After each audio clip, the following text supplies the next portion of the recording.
Welcome back to Mayo Clinic Radio. I'm Dr. Tom Shives. And I'm Tracy McCrae. Tracy, in January of this year, the Mayo Clinic began conducting what's called a National Health Checkup. And it's a survey that's done several times throughout the year to take the pulse of Americans, what else? Well, their health concerns, and their lifestyle behaviors. Taking the pulse. I get what you did there. That's the pulse of America's health. The most recent results revealed that adults in the U.S. feel the biggest health concern in our country is cancer. Other top concerns were obesity, neurological diseases like ALS and Alzheimer's, as well as diabetes and heart disease. Here to discuss the National Health Checkup is Medical Director for Public Affairs at Mayo Clinic, Dr. John Wald. Welcome back to the program, Dr. Wald.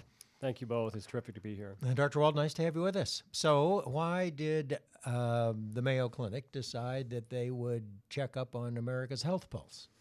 Well, Tom, as you know, Mayo Clinic's been around for about 150 years now. And although people think of us as a research and education institution, our hallmark for 150 years has actually been taking the time to listen to patients.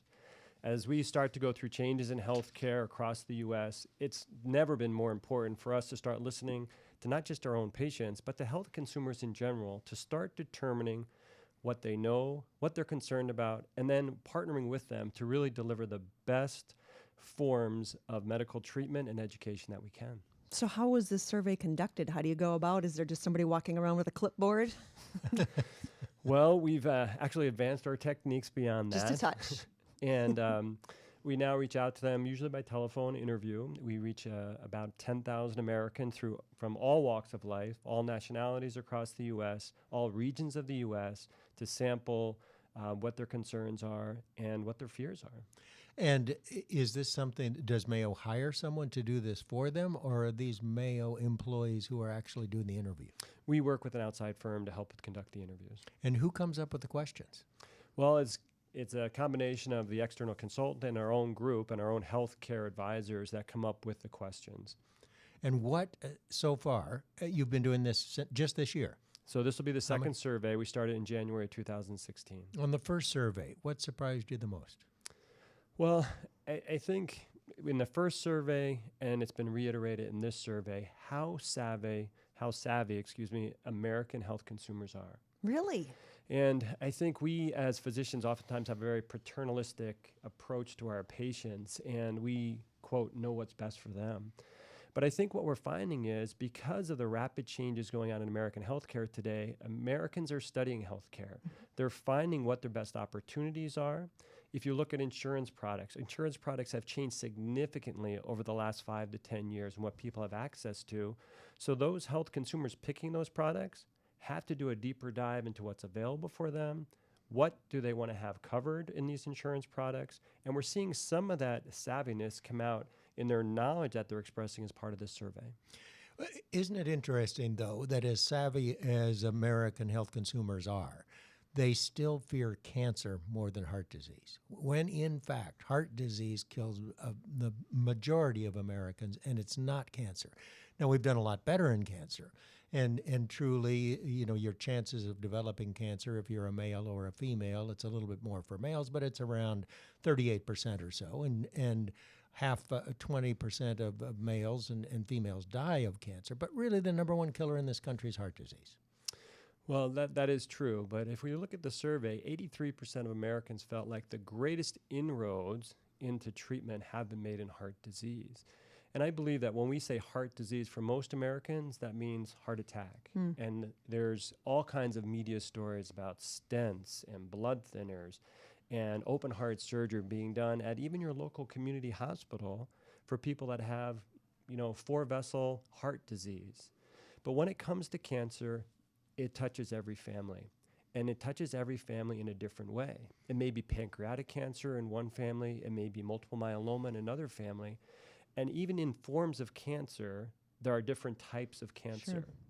And I think it's very scary for patients. And even though we've made great inroads, if you look at breast cancer, for example, the 5-year survival rate across all forms of cancer now is greater than 90%. That's an amazing number. But and I thought it was also interesting when you say how cognizant the consumers are. It is in fact true, because I saw on the survey that they feared brain cancer, pancreas cancer, and lung cancer the most, and they're exactly right. Those are the ones that are most difficult to treat with the highest death rate. Right, spot on. So brain cancer is the most scary cancer for patients, And as a neuroradiologist, that's what I see every day. The 2-year survival rate for a glioblastoma, the highest level of cancer, if you will, is less than 2 years. Metastatic pancreatic cancer, probably less than a year if we look at all comers. That's terrifying for patients when they get that diagnosis. But hopefully, with these new targeted therapies, we're going to do better in the future. But indeed, you can understand why people fear cancer, because that's what they hear about, that's what they talk about, and although heart disease is the biggest killer, it's often older individuals. Did you survey people about cost? I mean, isn't that a huge concern on a part of everybody who gets any kind of health care in this country? Cost has got to be a huge issue. So it is a huge concern for Americans in this country. And as one of the things that we asked with an upcoming presidential election. I was going to say, what I'm afraid of when you're talking about cancer, what I'm afraid of is I'm not going to make it through this presidential election. Yeah, how does politics tie into anxiety. this? Yeah. So what we found was that nearly 80% of Americans are going to choose their candidate on some health-related issue. Really? Cost, access, and the quality of health care will determine who Americans are voting for in between 70 and 80% of Americans. That tells us where Americans are, where it is in the political discussion, and again, the level of concern that Americans have about where healthcare is going. Probably because they're starting to figure out what is happening with their health care. They've had a couple of years to get used to some of the changes, and so now they're much more interested in their health care than they used to be. They're absolutely more interested in it, Tracy. And if you go back to when our parents were getting health care, 90% of the companies out there said, we're going to take care of your health care for you. Guess what? Your deductible is going to be $5 or $10, and you can get any health care that you'd like for that. And what we're seeing on the exchanges now, 26-year-olds are being asked to make a choice in their insurance product. I know when I was 26, I wasn't thinking about what insurance product I wanted for anything, even my car insurance. Yeah, but isn't it interesting? I mean, every candidate out there is probably going to say they're going to work on lowering the cost of health care, but in fact, it hasn't happened. The Affordable Care Act was supposed to reduce the cost of health care in addition to making sure that more Americans were insured. It hasn't happened.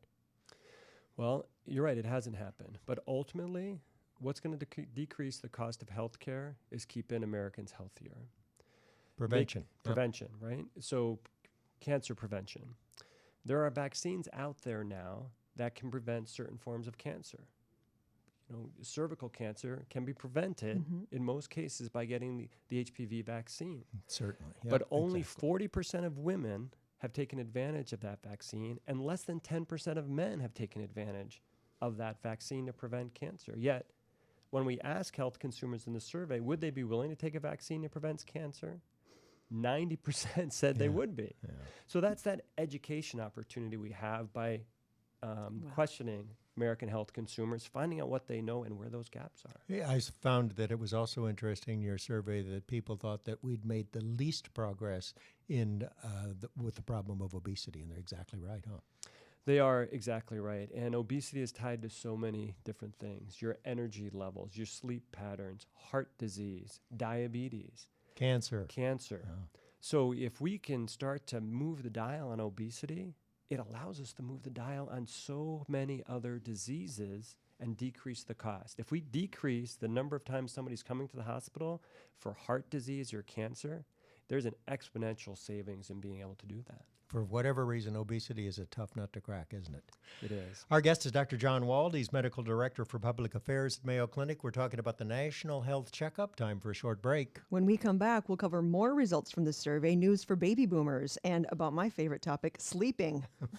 Plus, we'll find out how Mayo Clinic is using this data. You're listening to Mayo Clinic Radio on the Mayo Clinic News Network.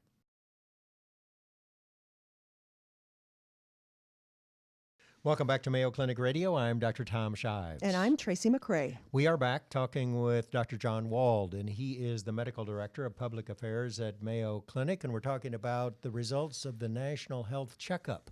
a survey that the Mayo Clinic has started in 2016. So, Dr. Wald, so far, you've got one set of data. You're going to get another one pretty soon. What are you going to do with it?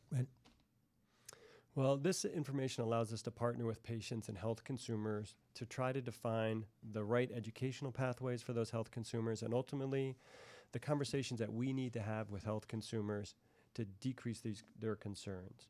So if there's concerns about cancer, if there's concerns about the cost of medical care, we can have those conversations with our patients. You know, in the first survey, we found that 60% of Americans in the upper Midwest were not ready to have a telemedicine visit with their physician.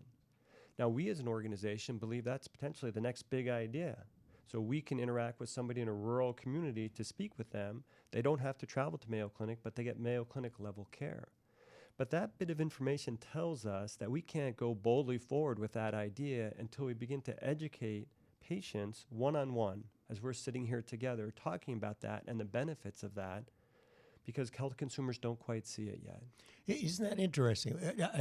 Did I hear you correctly? 60% of Americans say they're not ready to have a telemedicine consultation. Correct, and the numbers are actually higher in the upper Midwest. Well, you know, I don't know. I'd do it in a minute if Absolutely. it'd save me a trip to go in and see my doctor. Well, it's something I think that'll change over time, Yeah. don't you? Well, I hope it changes over time. And it's not just young Americans who are wearing the Apple Watch or the Google this, that, or the other thing. And we have opportunities in some of those devices to start to connect with our patients in a better way. If you look at a diabetic patient or an asthma patient, if we were able to define that diabetic patient, their sugars were rising by some connection with Mayo Clinic, we could intervene earlier and prevent their trip to the emergency room or eventually even to the ICU if it was a critical condition.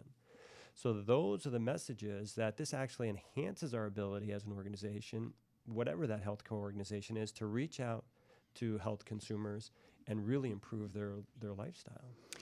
I want to talk about baby boomers and sleep because I've seen these little facts here and I want to know more about it. So first of all, let's talk about the baby boomers. 2/3 of baby boomers are concerned about their brain. Explain that a little bit more. Well, I would say Alzheimer's disease has really risen to the top of the discussion about neurologic disease, especially in the lay press. We have seen a number of individuals who are suffering from Alzheimer's disease. Glenn Campbell comes quickly to mind, and his story has been well chronicled about his family's involvement in his disease process and how that has moved forward with him.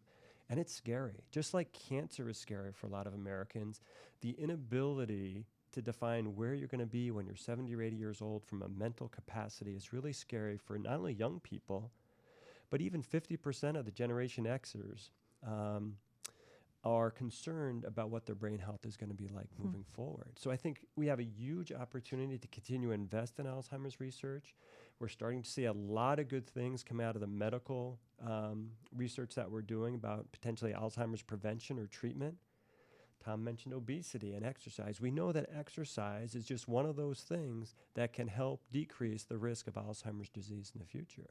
So we have to have those conversations. Yeah, it's difficult, isn't it? Because everybody out there has an aunt or an uncle or a grandma or a grandpa who's had Alzheimer's disease, and they see the devastating effect it can have not only on the individual, but the entire family. And you can see why everyone fears that. And a lot of money being poured into Alzheimer's research. Dr. Ron Peterson right here at Mayo, who took care of Glenn Campbell. But for whatever reason, that's almost as difficult as curing cancer of the pancreas, isn't it? It is absolutely a challenge for us. And it's one of those things, again, like cancer, that's scary because it's the unknown. You know, we talked about heart disease. Well, we know that we can intervene in heart disease, put a stent in, and make grandma better or grandpa better. How do we intervene in Alzheimer's disease? And the prevention, the early treatments are challenging because we're never going to get sick, right? We're all young sitting around this table, so we don't have to worry about those things. But some of the best ways of preventing it are the early interventions that you can make.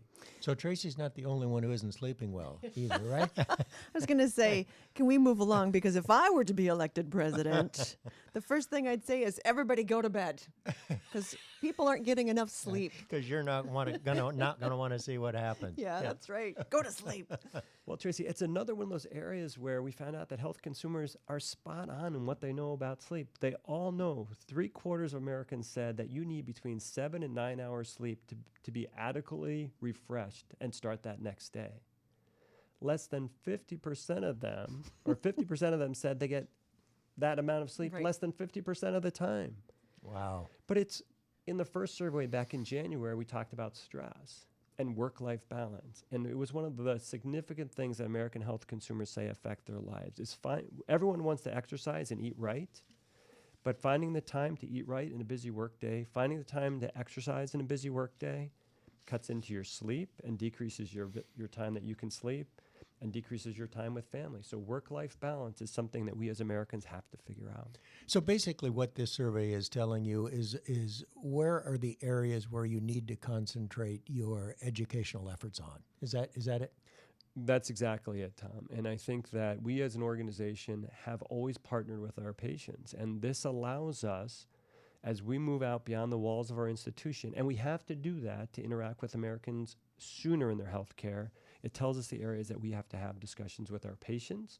And in forums like this, where we can talk about what the opportunities are to decrease cancer rates through things like Cologuard and early screening, and education about sleep and how important that is in decreasing stress levels, improving your chance to stay healthy and decreasing obesity in your life, and exercising appropriately. So tell us what Mayo is doing on a national level to help make changes that you think are important in healthcare delivery.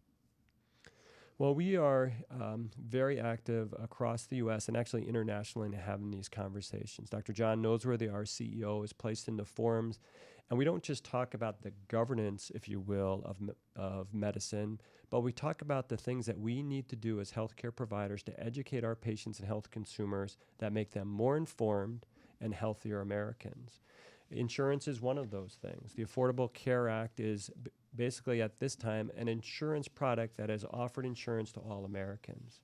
But we have to remain involved in the conversations that say, okay, now what do we do with those insurance products that decrease the cost and allow patients to have access to the services that they need, and to services like institutions like ours or Johns Hopkins or Massachusetts General, because as those insurance products start to try to save money, they do that by limiting access to American health consumers to the institutions that they want to go to. And we have to have those conversations. Yeah, and isn't it particularly difficult from the standpoint that we've helped people live longer? Because of that, there are more and more, 10,000 people every day who turn 65 go on to Medicare.